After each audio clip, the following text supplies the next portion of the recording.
અને નમસ્કાર મિત્રો, કેમ છો બધા? મજામાં ને? મિત્રો, હું મહેતા ફરી એકવાર સ્વાગત કરું છું તમારું તમારી પોતાની ચેનલ પર.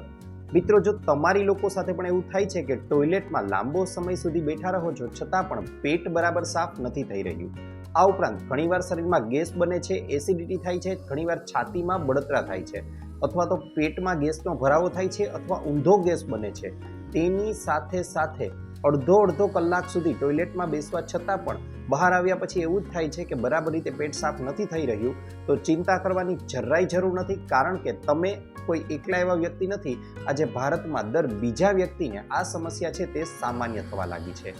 અને જરા પણ ચિંતા કરવાની જરૂર નથી, કારણ કે આજનો આ વિડીયો છે તમારા માટે. મિત્રો, સામાન્ય રીતે લોકો છે તે એવું માને છે કે ખરેખર તો ખરાબ ખાણીપીણી એટલે કે ખોટી વસ્તુઓ ખાવાથી, બહારની વસ્તુઓનું વધારે સેવન કરવાથી ગેસ છે, એસિડિટી છે, કબજિયાત જેવી સમસ્યાઓ ઉત્પન્ન થાય છે. પરંતુ ઘણીવાર તો એવું બને છે કે તમે ઘરનો ખોરાક જ ખાઓ છો, વધારે માત્રામાં પાણી પણ પીવો છો, છતાં પણ આવી સમસ્યા છે તે ક્યારેક ઉત્પન્ન થાય છે. અને આવું થાય ત્યારે ખરેખરમાં આપણે હતાશા અનુભવીએ છીએ. મિત્રો, આગળ હું તમને એમ કહેવા જાઉં કે માત્ર એક એવો પાવડર કે જે ઘરમાં ઉપલબ્ધ 4 વસ્તુઓમાંથી જ ખૂબ જ સરળતાથી બની જાય છે, અને તેનો મોટામાં મોટો ફાયદો એ છે કે તેની કોઈ જ પ્રકારની આડઅસર નથી, તેની કોઈ જ પ્રકારની આદત આપણને પડતી નથી, અને તેનો મોટામાં મોટો ફાયદો એ છે કે તે માત્ર ગેસ, એસિડિટી અને કબજિયાત જેવી સમસ્યાઓને જ દૂર નથી કરતું, પરંતુ તેની સાથે સાથે આપણું સમગ્ર પાચન તંત્ર જે છે તેને સંપૂર્ણપણે મજબૂત બનાવવાનું કાર્ય પણ કરે છે. તો ચોક્કસથી આ પાવડર કેમ બનાવવો તે જાણવા વિશેની તમને ચોક્કસથી ઉત્સુકતા હશે જ. મિત્રો, જો તમારે લોકોને પણ સવારે વહેલા ઉઠીને પેટ બરાબર નથી સાફ થઈ રહ્યું, તેની સાથે સાથે તમારા લોકોના મનમાં એવો પ્રશ્ન થાય કે યાર, આજે તો પેટ સાફ થશે કે નહીં થાય.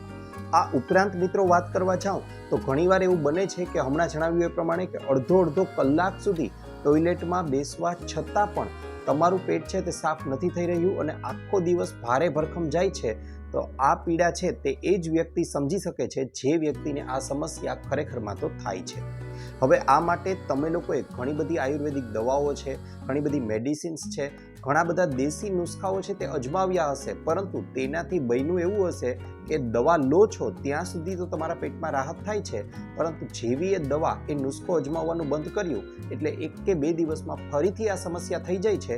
તો મિત્રો, જરા પણ ચિંતા કરવાની જરૂર નથી, કારણ કે આજે હું જે ઉપાય સૂચવવાનો છું તેની કોઈ આદત નથી પડતી કે કોઈ જ પ્રકારની સાઈડ ઇફેક્ટ નથી, અને લાંબા ગાળા સુધી આ અસરકારક ઉપાય છે. શું કરવાનું છે એ હવે જણાવી દઉં. મિત્રો, આ માટે તમારે લોકોએ લઈ લેવાની છે 4 વસ્તુઓ. કઈ છે જણાવી દઉં. સૌથી પહેલા તો લેવાની છે વરિયાળી, અજમો, જીરું, અને ચોથું છે સંચળ. હવે આ પૈકી વરિયાળી, અજમો અને જીરું છે તેને આપણે લોકોએ 50 ગ્રામ લઈ અને કડાઈ પર ધીમા ગેસે શેકી લેવાના છે, અને ત્યારબાદ સંચળ છે તે 1.5 થી 2 ચમચી જેટલું લેવાનું છે.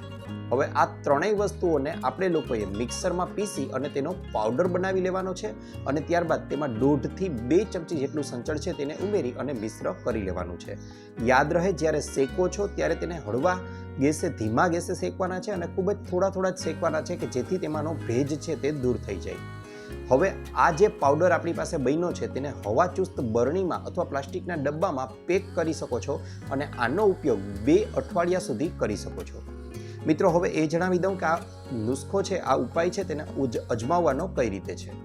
હવે આ માટે તમારે લોકોએ લગભગ સવારનો નાસ્તો કરી લો છો તેના 5 થી 10 મિનિટ પછી 1 ચમચી જેટલો આ પાવડર 1 ગ્લાસ નવસેકા પાણીમાં લઈ ઉમેરી બરાબર હલાવી અને આ પાણી પી જવાનું છે.